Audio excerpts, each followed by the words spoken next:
Welcome to the deep dive. Today we're zeroing in on something that's clearly been getting a lot of clicks to those recent Champions League games between Borussia Dortmund and FC Barcelona. Yeah, and what's interesting is we're looking directly at the search terms you, the listeners, have been using. It gives us a real sort of unfiltered look at what people wanted to know. Exactly. So our mission today really is just to sift through these digital breadcrumbs, you could say, and pull out the key bits of info, nice and quick. Right. And these searches, they really tell a story. I mean, it's not just random words. You see patterns immediately. Okay, so let's dive right in. The thing that hits you first is just how many searches are specifically about the matchup itself. We've got Dortmund versus Barcelona, Barcelona versus Dortmund, Borussia Dortmund versus FC Barcelona. And even the short versions like BVB versus Barcelona. Right. It's clearly the main event people were focused on. Why do you think there's that much focus just on the pairing? Well, it strongly suggests these weren't just, run-of-the-mill group games. Maybe there's a bit of history there. Or perhaps the stakes in the UCL were particularly high for these ones. Or maybe just contrasting styles that make for a good watch. That too, definitely. And the mix of full names and nicknames, Barca, BVB, that suggests, well, it pulled in everyone from the casual viewer to the more dedicated follower. Okay, that makes sense. Now, moving beyond just the team names, something else popped up. Specific players linked with Dortmund. We saw Serhou Guirassy and Rami Bensebaini appearing in searches connected to Dortmund. What's that about, do you think? Yeah, that adds another layer, doesn't it? It's not just about the teams colliding. Mentioning Guirassy and Bensebaini, well, that screams potential transfer talk, right? So rumors maybe, or just interest in how they might fit. Could be either. Maybe rumors they were going to Dortmund, or maybe fans just saw them play well elsewhere and started thinking, could they work for us? Especially thinking about big games like the Barcelona ones, it kind of humanizes the search data a bit. Interesting. Adds a whole different dimension.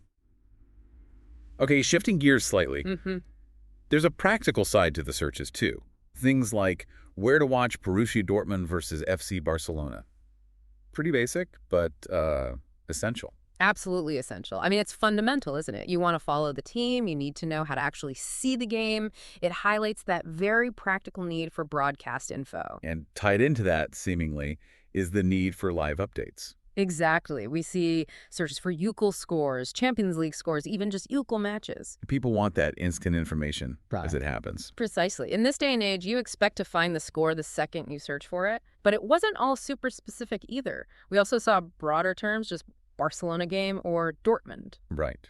What do those tell us? Well, I think that shows a wider ongoing interest. People aren't just tuning in for the big head-to-head. They're, keeping tabs on the teams generally, tracking their form, maybe other results. It's a sign of a dedicated fan base following the whole journey, not just the spotlight moments. Yeah, paints a picture of comprehensive tracking.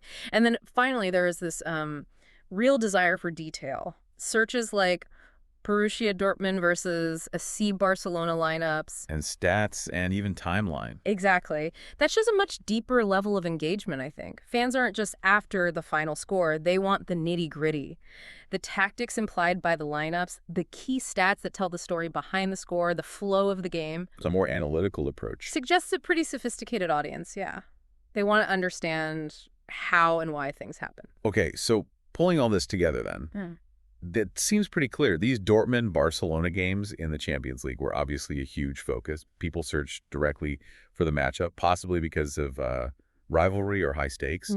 There was also buzz around potential player moves, Guirassy and Bensebaini, specifically for Dortmund.